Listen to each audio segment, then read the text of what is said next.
Evangelho de Jesus Cristo, segundo João, capítulo 6, versículo de 1 a 15.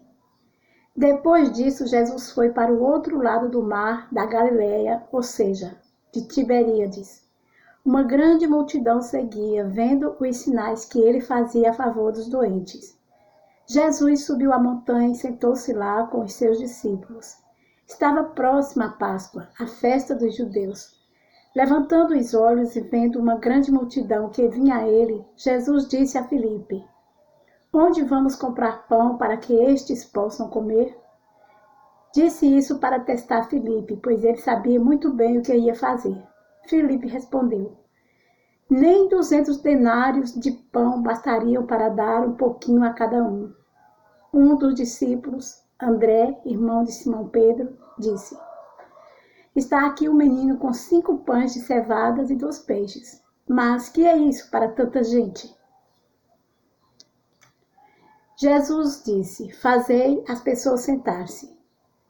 Naquele lugar havia muita relva, e lá se sentaram os homens em número de aproximadamente 5.000. Jesus tomou os pães, deu graças e distribuiu aos que estavam sentados, tanto quanto queriam. E fez o mesmo com os peixes. Depois que se fartaram, disse aos discípulos: Juntai os pedaços que sobraram, para que nada se perca.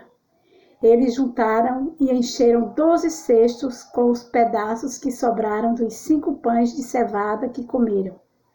À vista do sinal que Jesus tinha realizado, as pessoas exclamavam: Este é verdadeiramente o profeta, aquele que deve vir ao mundo. Quando Jesus percebeu que queriam levá-lo para proclamá-lo rei, novamente se retirou sozinho para a montanha. Palavra da salvação. Hoje lemos o evangelho da multiplicação dos pães. Jesus tomou os pães, deu graças e distribuiu aos que estavam sentados, tanto quanto queriam, e fez o mesmo com os peixes.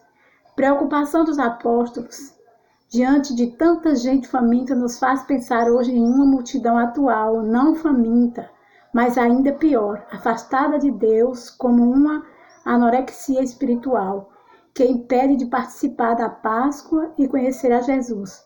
Não sabemos como chegar a tanta gente. Alenta-nos na leitura de hoje uma mensagem de esperança. Não importa a falta de meios, mas os recursos sobrenaturais. Não sejamos realistas, mas confiantes em Deus.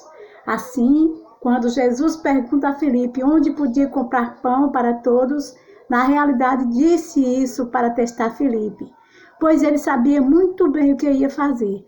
O Senhor espera que confiemos nele. Ao contemplar esses sinais dos tempos, não queremos passividade, preguiça, fraqueza por falta de luta, mas esperança.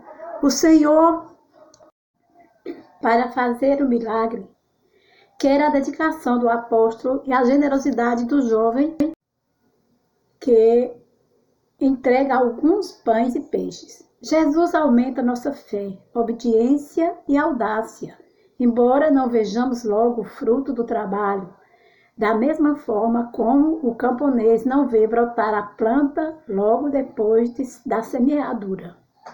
Fé, portanto, sem permitir que o desalento nos desanime, sem que paremos em cálculos meramente humanos. Para superar os obstáculos, há que se começar trabalhando, empenhando-nos inteiramente na tarefa, de modo que o nosso próprio esforço nos leve a abrir novos caminhos, que aparecerão de forma insuspeita.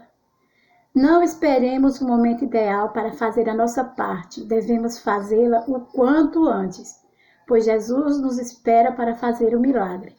As dificuldades que o panorama mundial apresenta neste começo do novo milênio nos induzem a pensar que só uma intervenção do alto pode fazer-nos esperar um futuro menos obscuro, escreveu João Paulo II.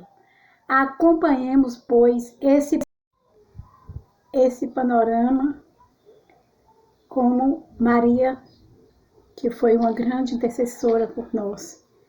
e se tem feito notar em muitos momentos dedicados sobre quais tem deixado sua marca profunda à história da humanidade. Louvado seja o nosso Senhor Jesus Cristo.